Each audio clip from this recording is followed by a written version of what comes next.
Everyone, welcome back on my YouTube channel IELTS with MK. So guys, आज हम लोग बात करेंगे 2025 का लेटेस्ट पैटर्न जो आया है राइटिंग का, उसको हम किस तरीके से लिख सकते हैं, कौन कौन सी चीज़ों का हमें ध्यान रखना पड़ेगा अगर हम एक इफेक्टिव राइटिंग टास्क 2 को लिख सकते हैं। अब 2025 के पैटर्न के अकॉर्डिंग जो चेंजेस आए हैं वो सब कुछ हम लोग इस वीडियो में डिस्कस करेंगे। एंड एक 5.51 बैंड वाली ऐसे को हम किस तरीके से 8 बैंड का बना सकते हैं, उन सब चीज़ों को आज हम लोग डिस्कस करेंगे। वीडियो अच्छी लगे तो चैनल को सब्सक्राइब एंड शेयर ज़रूर करना। सो देखो, सबसे पहले जब भी हमारे पास राइटिंग टास्क 2 आएगा तो हमने क्वेश्चन को पढ़ना है, ठीक है। और आपको पता है कि आपने ब्लैक बॉल पेन का यूज़ करना है सभी मॉड्यूल्स को करने के लिए। So you have to make sure कि आप ब्लैक पेन से ही अब से प्रैक्टिस है घर पे इंस्टीट्यूट में करना शुरू कीजिए ताकि आप उससे यूज्ड हो जाए। तो हमारे पास ये क्वेश्चन है, with growing populations in cities, कि जैसे जैसे पॉपुलेशन सिटीज़ में बढ़ रही है, more and more people live in Holmes with little और नो आउटडोर स्पेस। जो लोग हैं उनके घर में जा तो आउटडोर स्पेस है ही नहीं है, जहाँ फिर बहुत कम है। Do you think it's a positive और नेगेटिव डेवलपमेंट? आपके अकॉर्डिंग ये पॉजिटिव डेवलपमेंट है या फिर नेगेटिव डेवलपमेंट है? ठीक है, अब यहाँ पे देखो, सबसे पहले जो हम बात करेंगे वो है पॉजिटिव और नेगेटिव डेवलपमेंट की। ठीक है, पॉजिटिव और नेगेटिव और दिया मतलब हमें एक साइड चूज़ करनी पड़ेगी। वो हमारी मर्जी है कि हम कौन सी साइड चूज़ करना चाहते हैं। It can be positive, it can be negative, but we have to choose only one side. Like इसका स्ट्रक्चर सबसे पहले हम देख लेते हैं। स्ट्रक्चर इसका क्या होता है, उसमें हम सबसे पहले इंट्रो बनाते हैं, है ना। इंट्रो में हम क्या चीज़ करते हैं, एक तो हम रीफ्रेज करते हैं, ठीक है, एक हम रीफ्रेज करेंगे और दूसरी चीज़ होगी उसमें वो है हमारी थीसिस लाइन। अगर ये दो चीज़ें आपके इंट्रोडक्शन में है तभी आपको बैंड मिलेगा। देन हमारा BP1 होता है, हम सभी को पता है, जिसमें हम एक आइडिया लिखते हैं, उस आइडिया को हम एक्सप्लेन करते हैं, उस आइडिया की हम लोग एग्जाम्पल देते हैं, देन हम उसका रिज़ल्ट देते हैं। सेम होता है BP12 और लास्ट में होती है हमारी कंक्लूजन। ये होता है इसका स्ट्रक्चर। अब इसमें क्या है, हमारे पास पॉजिटिव और नेगेटिव, ठीक है, और दिया हमने एक साइड चूज़ करना, जा तो हम पॉजिटिव साइड चूज़ करेंगे, जा तो हम नेगेटिव साइड चूज़ करेंगे। जिस साइड के आइडियाज़ हमारे पास ज़्यादा होंगे, क्वेश्चन को पढ़ के देखना कि पॉजिटिव साइड के ज़्यादा है तो पॉजिटिव साइड चूज़ कर लो, अगर नेगेटिव साइड के ज़्यादा है तो नेगेटिव साइड चूज़ कर लो। अगर BP1 में आपने पॉजिटिव बताया तो BP2 में भी आपने पॉजिटिव ही बताना है, एक ही साइड जाना है, हम 50-50 इसमें नहीं जा सकते। इस चीज़ का आपने ध्यान रखो। तो सबसे पहले, अब बहुत ज़्यादा जो बच्चे हैं वो अपनी इंट्रोडक्शन अगर इससे शुरू करते हैं, इन दिस कंटेम्प्रेरी एरा, तो ये बिल्कुल गलत कंसीडर किया जाएगा, इससे आपका स्कोर नहीं आएगा, ठीक है। अब ये जो आपने यूज़ करा है, ठीक है, in this contemporary era population rate is increasing in every.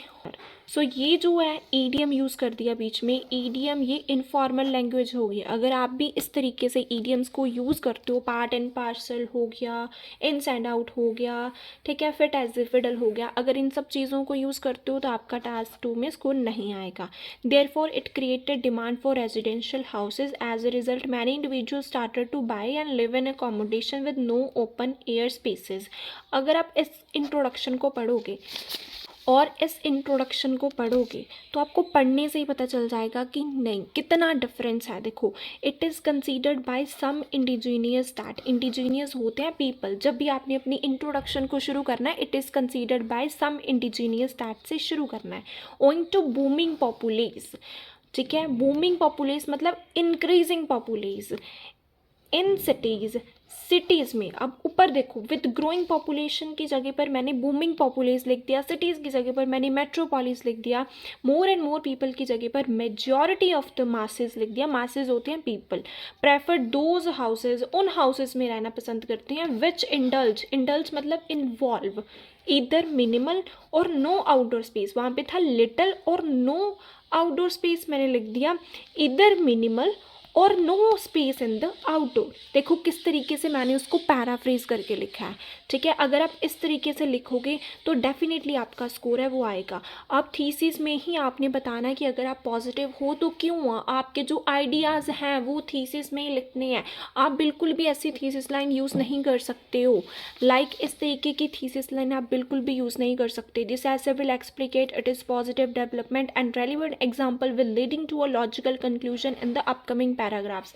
अगर आप ये चीज़ें यूज़ करते हो तो आपका स्कोर कहीं से भी नहीं आएगा। 2025 के पैटर्न के अकॉर्डिंग बता रही हूँ ये सब। पर आप लिखोगे I believe that it is destructive development. Destructive means negative development because. अब बिकॉज के बाद आपने रीज़न बताना है कि अगर आप सोचते हो भी नेगेटिव है तो क्यों नेगेटिव है। It may put deleterious. Deleterious मतलब bad. It put bad impact on their physical as well as mental wellbeing. ये जो फिजिकल वेलबींग है ये BP1 में लिख देंगे, ये जो मेंटल वेलबींग है ये हम BP2 में लिख देंगे। एक BP में एक आइडिया इनफ होता है, इसके ज़्यादा आपको ज़्यादा लिखने की कोई भी ज़रूरत नहीं होती है। You have to make sure about it. और कभी भी जो आपने अपना BP शुरू करना है वो ऐसे नहीं करना। To begin with, the first and foremost reason drawback is degradation of physical health। अब इस बच्चे ने क्या करा है भी, वो कैप तो यूज़ करी है लेकिन उसका यूज़ अप्रोप्रिएट जगह पर नहीं करा। अब ये जो डिग्रेडेशन है वो यहाँ पे नहीं फिट बैठ रहा है, ठीक है। और इससे आपने एक्सप्लेन नहीं करना है, इस कनेक्टर से बिल्कुल भी नहीं लिखना है। लाइक यहाँ पे उसने टाइम्स लिख दिया, ये कैपिटल में आना था, मतलब बहुत ज़्यादा इसमें मिस्टेक्स करी हुई हैं। टू एग्जाम्पलीफाई, ऐसे वर्ड्स बिल्कुल भी यूज़ नहीं करने हैं। जितने कनेक्टर्स आपके सिंपल होंगे आपको उतना बेनिफिट है इसमें वो मिलेगा। देखो सबसे पहले मैंने लिखा टू कमेंस विद, ठीक है। There are multifarious ramifications. Ramifications means नुकसान, बहुत ज़्यादा नुकसान है। बिहाइंड लेस स्पेस के होने के कारण बहुत ज़्यादा नुकसान हो जाते हैं। But the prominent one is, लेकिन जो मेन नुकसान होगा, it put adverse impact on their physical health. इसका क्या है, एडवर्स इम्पैक्ट। एडवर्स का मतलब होता है बैड इम्पैक्ट। इसका जो बैड इम्पैक्ट पड़ेगा उनकी फिजिकल हेल्थ के ऊपर पड़ेगा। अब इस पूरे BP में मैंने जो बात करनी है वो फिजिकल हेल्थ के साथ रिगार्डिंग ही करनी है। देखो एक्सप्लेन करने के लिए simple connector to explain it. In order to stay healthy रहने के लिए physical workout is must. Physical workout ज़रूरी होता है। If people do not have outdoor space, अगर उनके पास आउटडोर एरिया ही नहीं है, देन, कॉमा का मतलब होता है then, chances of countless chronic illness will escalate such as obesity, cardiovascular diseases, back pain and many more।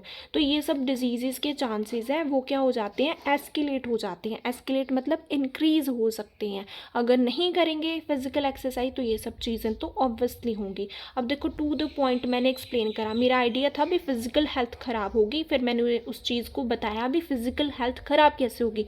फालतू चीज़ें बीच में नहीं ऐड ऑन करिए। आप लोग क्या करते हो, फालतू चीज़ें बीच में लिख देते हो अपनी सिर्फ वर्ड लिमिट को इंक्रीज करने के चक्कर में। उससे क्या होता है, आपका टास्क रिस्पॉन्स ही सारा गलत हो जाता है। So you have to make sure ऐसा बिल्कुल भी नहीं करना है। फिजिकल हेल्थ आइडिया है तो फिजिकल हेल्थ ही आपके एग्जाम्पल में जाएगी। देखो to epitome, a survey was conducted by Indian law maker found that, India की गवर्नमेंट ने ये चीज़ बताई है, मोस्ट ऑफ द इंडियंस, ज़्यादातर जो इंडियंस है ना वो सफ़र कर फ्रॉम ओवरवेट इशू से, because of congested areas, as they are unable to perform exercise. क्योंकि घर पे जगह नहीं, एक्सरसाइज कर नहीं सकते, तो इंडिया के ज़्यादातर लोगों को ये सब दिक्कतें हैं वो हो रही है।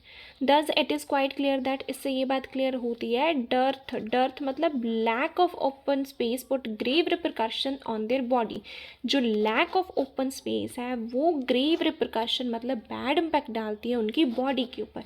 अब पूरे BP1 में जो मैंने बात करी है वो फिजिकल हेल्थ की है। अब BP2 में जो बात होगी वो मेंटल की होगी। किसी और आइडिया को बीच में ऐड ऑन नहीं करना है। फर्दर स्ट्रेंथनिंग द व्यूज़, अपने व्यूज़ को आगे बताते हैं। Another problem is mental disorder, दूसरी प्रॉब्लम इससे होगी वो है मेंटल डिसऑर्डर की प्रॉब्लम होगी। अब वही चीज़ बतानी है भी मेंटल डिसऑर्डर कैसे होगा, उसके लिए connector to elaborate it. When individual live in less spacious houses और विद नो आउटडोर एरिया, अगर लोगों के पास नो आउटडोर एरिया होगा या फिर बहुत कम होगा, then possibilities of anxiety depression might surge मतलब इंक्रीज। तो एंग्जाइटी डिप्रेशन की पॉसिबिलिटीज़ है वो बढ़ सकती हैं, क्योंकि exposure in the open space and greenery is crucial in order to reduce hypertension. क्योंकि ओपन स्पेस में ग्रीनरी में एक्सपोजर करना ह्यूमन के माइंड के लिए बहुत ज़्यादा ज़रूरी होता है। Otherwise they have to live their whole day inside the house is just surrounded with walls. अगर सारा दिन वो घर के अंदर ही बैठे रहेंगे, दीवारों के बीच में बैठे रहेंगे, तो स्ट्रेस एंग्जाइटी ये सब दिक्कतें उनको हो सकती है। फॉर एग्जाम्पल, अब एग्जाम्पल में जो बात होगी वो मेंटल डिसऑर्डर की होगी। It was a headline in the eminent newspaper the Moscow time found that majority of the multitudes had suffered from mental trauma due to less exposure in the outer space. कि बहुत ज़्यादा जो लोग हैं उनको mentally trauma face करना पड़ा है क्योंकि वो ओपन स्पेस में नहीं जाते थे ज़्यादा। Therefore it's proof that houses should have outdoor area to curtail outrage. Outrage होता है स्ट्रेस, कर्टेल मतलब कम करना। सो इससे ये बात प्रूफ होती है भी आउटडोर एरिया जो है वो बहुत ज़्यादा ज़रूरी है स्ट्रेस को कम करने के लिए। अब कंक्लूजन के लिए टू कंक्लूडेड लिखना है, कुछ भी रिकैप्चुलेट ऐसे वर्ड्स का यूज़ नहीं करना है, ठीक है। Simple to concluded compact accommodations accelerate the risk of not only physical but also mind illness। कि अगर कम एरिया होगा तो उससे एक्सलरेट मतलब इंक्रीज हो सकते हैं चांसेस किसके, फिजिकल हेल्थ और मेंटल हेल्थ के। अब देखो पूरे जो हमारा बीपी था दोनों, उसमें मैंने एक बात करी है फिजिकल हेल्थ की और दूसरी बात करी है मैंने मेंटल हेल्थ की। इन दोनों की बात हुई है सिर्फ पूरे हमारे राइटिंग टास्क 2 में। एक बीपी में एक आइडिया जस्ट यूज़ करा है और कंक्लूजन में कोई फालतू बात नहीं करी। इन दोनों को मिक्स करके मैंने सिर्फ जो है कंक्लूजन में ऐड ऑन करा। कोई भी न्यू बात कंक्लूजन में कभी भी नहीं लिखनी चाहिए। और कनेक्टर्स अपने जितने सिंपल हो सके उतने सिंपल आपने कनेक्टर रखने। आपका स्कोर डेफिनेटली है वो इम्प्रूव होना शुरू हो जाएगा। You have to work on your explanation. Explanation के ऊपर काम कर लो। आप जहाँ से भी क्लासेस लेते हो उनको सिर्फ ये बात बोलो कि एक्सप्लेनेशन हमारी इम्प्रूव करवा दो। अगर आपकी एक्सप्लेनेशन इम्प्रूव हो गई तो डेफिनेटली जो है आपकी जो राइटिंग टास्क 2 में स्कोर आना है वो डेफिनेटली शुरू हो जाएगा। आई होप सो आपको कुछ ना कुछ समझ में ज़रूर आया होगा। अगर आपको इसका टेम्पलेट चाहिए तो आप मुझे कमेंट सेक्शन में ज़रूर बताना। I will definitely make video on that. So thank you so much for watching IELTS with MK।